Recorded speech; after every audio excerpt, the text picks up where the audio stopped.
ஜனத்தையும் பணத்தையும் பெருக பண்ணுவேன்.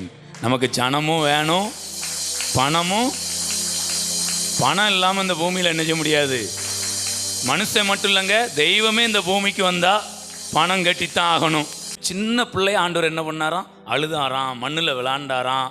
மதுரை போகிறோம், அப்படியே போகும்போது தண்ணி நல்லா குடிச்சிருந்துருப்போம். இப்போ மதுரையில் இறங்குறீங்க, இறங்கினோடனே என்ன ஃபீலிங் உண்டாகும்? போயிட்டு வரணும்னு என்ன செய்யும்? இப்போ ஆண்டவர் இந்த காலத்தில் வந்திருந்தா எப்படி இருந்திருக்கும்? நவீன கட்டண கழிப்பிடம். நவீன கழிப்பிடம் கையை தட்டுங்க.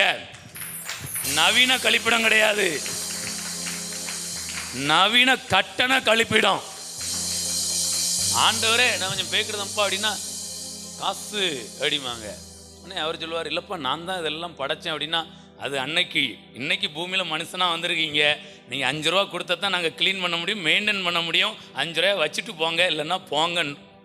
ஏன்னா ஆண்டவரை குறைச்சி சொல்லலை, இப்போ இருக்க சூழ்நிலையை நான் சொல்கிறேன். 5 ரூபா இருந்தால் தான் பஸ் ஸ்டாண்டில் யூரின் பாஸ் பண்ணிவிட்டு என்ன செய்ய முடியும். Praise God.